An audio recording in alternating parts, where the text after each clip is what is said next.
Hi, I'm Mayor Jen, and welcome to the Melrose Minute, where we bring you news you can use from City Hall.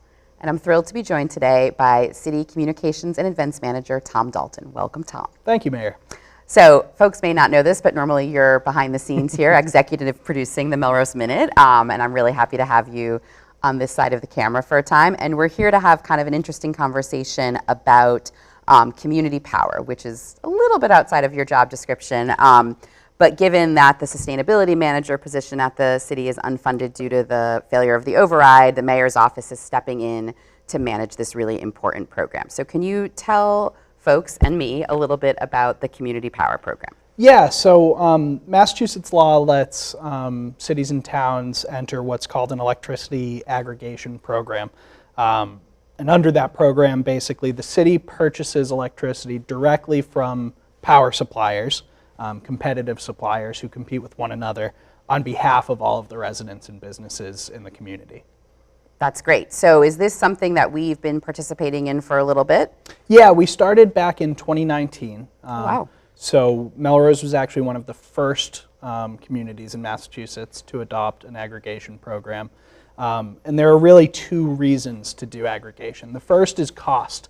Cost for customers, because in the last 5 years, our community aggregation program has saved our community a total of over $11 million. Wow, that's big money. Yeah, absolutely. And when you break it down to the average residential customer has looked at a savings of about $1,200 compared to the basic national grid rates. So we're competitive with the national grid rates. We have been over the 5 years, although prices change. One of the great things also about community electricity is that you have a fixed cost for each term of the contract. So we're finishing up a 3-year term, entering the next 3-year term this year.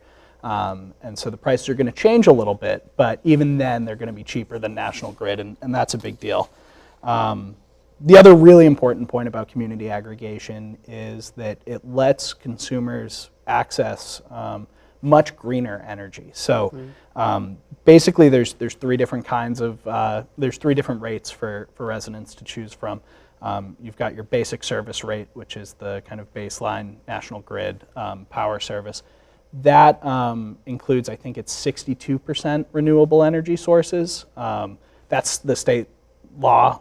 That's the minimum under state law. So 62% renewable is pretty good. But when you look at Melrose Basic Green, which is the pricing plan that most of our power customers in Melrose are on, it's 72% renewable energy sources.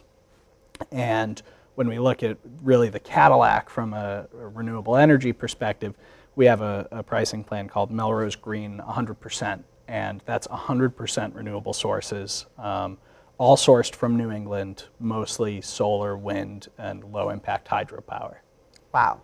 So just to recap, this is a program where the city uses its collective buying power to go to market on behalf of residents that has resulted in a savings of an average $1,200 per household. Yeah, that's exactly right. And that's huge in this time of increasing prices, that we've given residents the ability to see pretty significant savings go back into their bank accounts. So I'm so grateful to our former sustainability manager for getting Melrose involved in this program early, and to you and the other staff in my office for kind of stepping in to keep it going even without the staff support that we used to have. Yeah, it's great stuff, and it's well worth continuing to support the program because of how much it does for our residents. It's great. So what do power customers in Melrose need to do next as we get ready to enter into this next contract? Well, so in the near term, there's not much that most customers are going to need to do.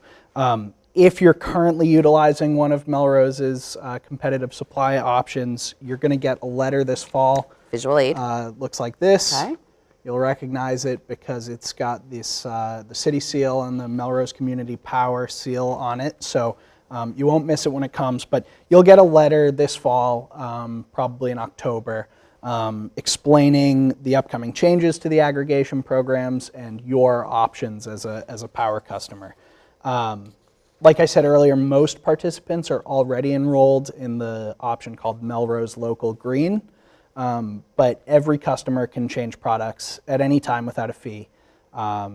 and you can opt out of this program at any time without a fee or any particularly onerous steps, but you don't need to do anything to receive the new pricing for your current power option. So I think it's safe to say that most customers are probably going to stick with what they have, but they'll have the opportunity to evaluate the new prices, which again are still lower than the National Grid basic rates.